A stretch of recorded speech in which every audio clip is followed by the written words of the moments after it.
नमस्कार दोस्तों, दीपक कुशवाहा आशुलिपि के चैनल पर आप सभी का स्वागत है। और आज के इस वीडियो में बात करूंगा अपने उत्तर प्रदेश में जो संजय गांधी स्नातकोत्तर चिकित्सा विज्ञान संस्थान है, यानी कि लखनऊ में पीजीआई अस्पताल जो है वहीं से आई हुई भर्तियों के बारे में। ठीक है, तो काफ़ी अच्छी भर्तियाँ आई हुई हैं, ग्रेड पे भी उनका अच्छा है और पदों की संख्या भी ठीक ठाक है। ठीक है, तो योग्यता क्या है, मतलब कि कौन कौन लोग आवेदन कर सकते हैं। ठीक है, आयु सीमा क्या निर्धारित है। ठीक है, और दूसरी बात कि अस्पताल की भर्ती है तो क्या इसमें सभी मतलब कि क्या चिकित्सा क्षेत्र की जो डिग्रियां हैं वही मांगी गई, फिर केवल साधारण स्नातक के लोग भी आवेदन कर सकते हैं। ठीक है, ये भी आपको पता चल जाएगा।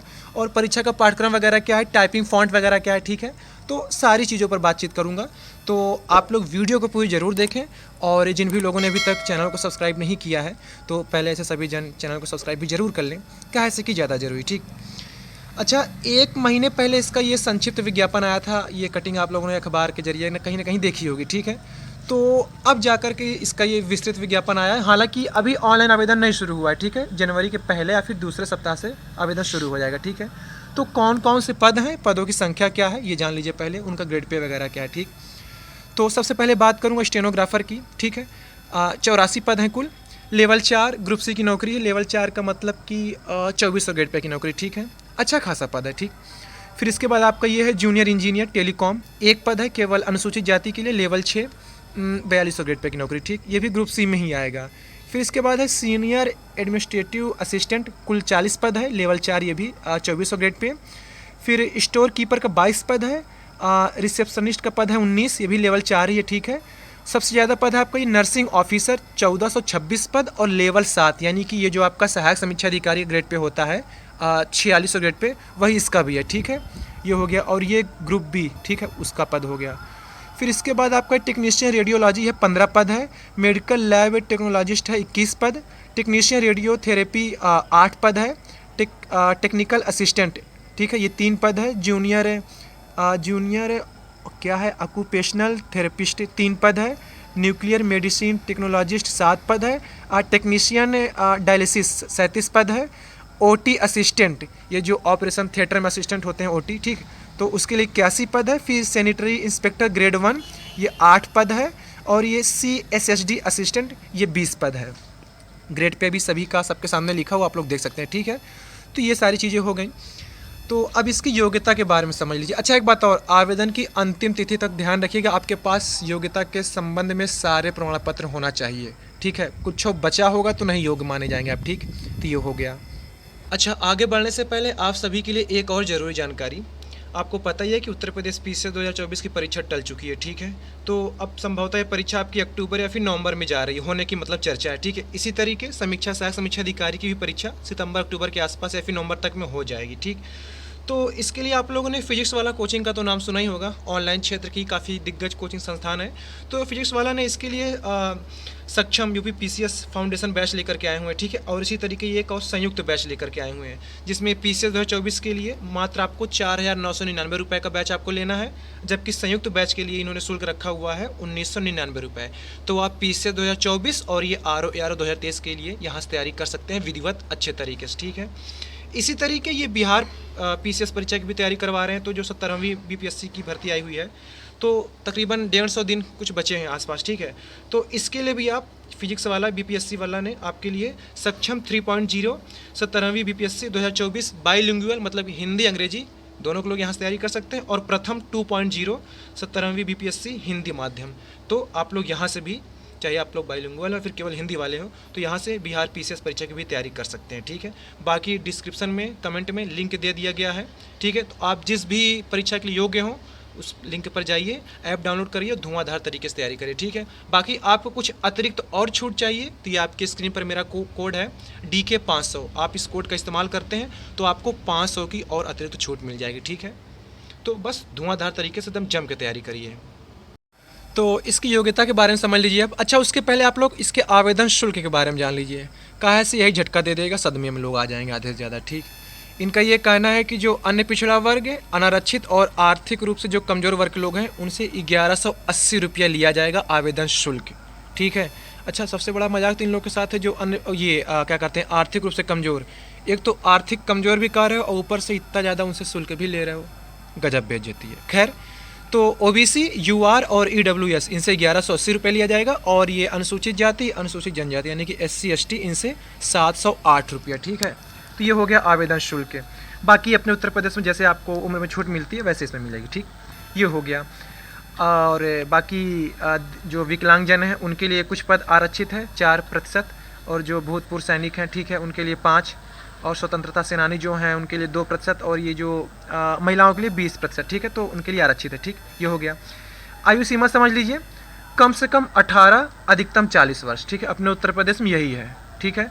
और आयु की गणना आपकी की जाएगी 1 जनवरी 2024 से, ठीक है। 1 जनवरी 2024 को आपको कम से कम 18 वर्ष और अधिकतम 40 वर्ष से नहीं होना है पार, ठीक है। ये हो गया, ठीक।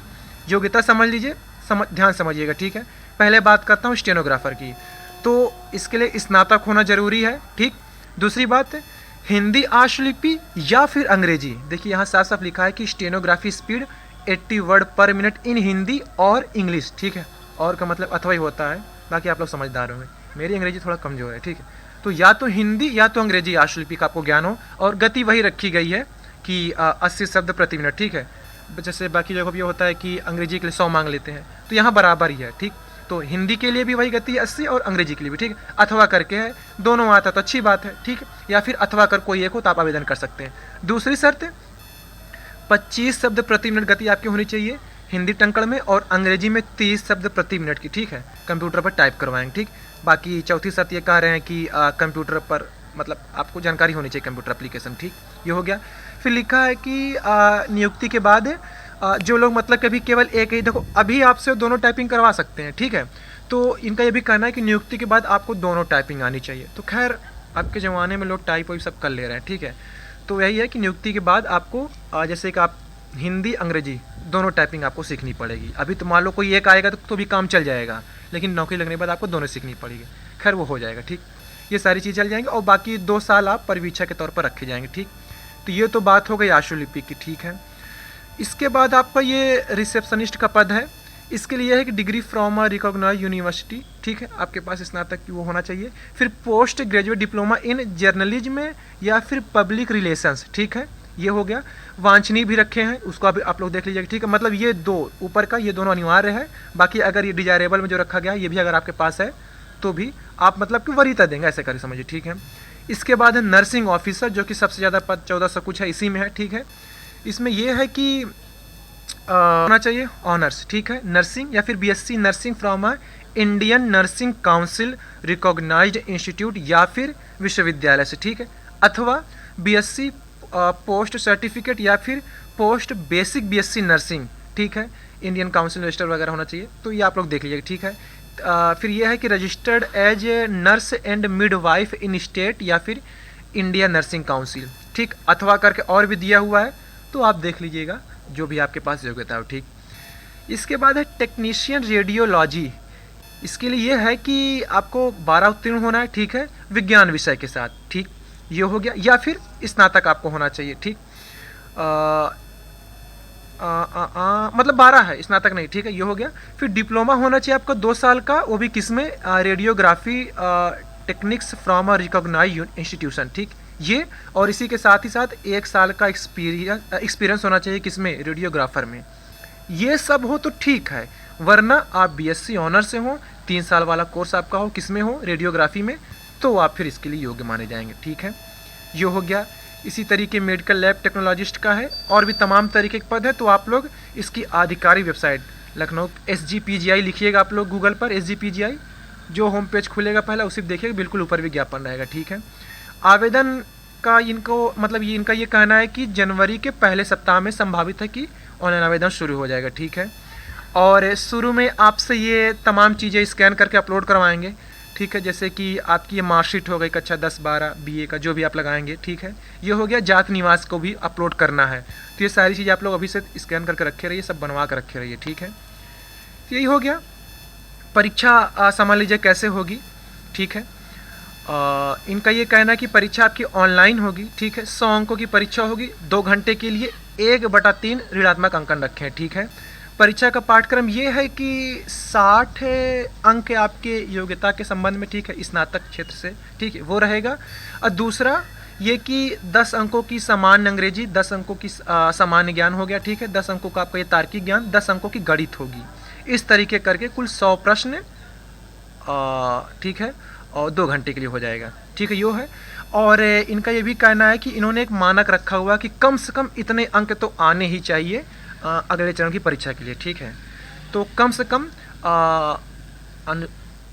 अन्य पिछड़ा वर्ग, अनारक्षित और ये आर्थिक रूप से कमज़ोर, इनको 50% अंक लाना ही लाना है, ठीक है। इससे कम आए तो बाहर।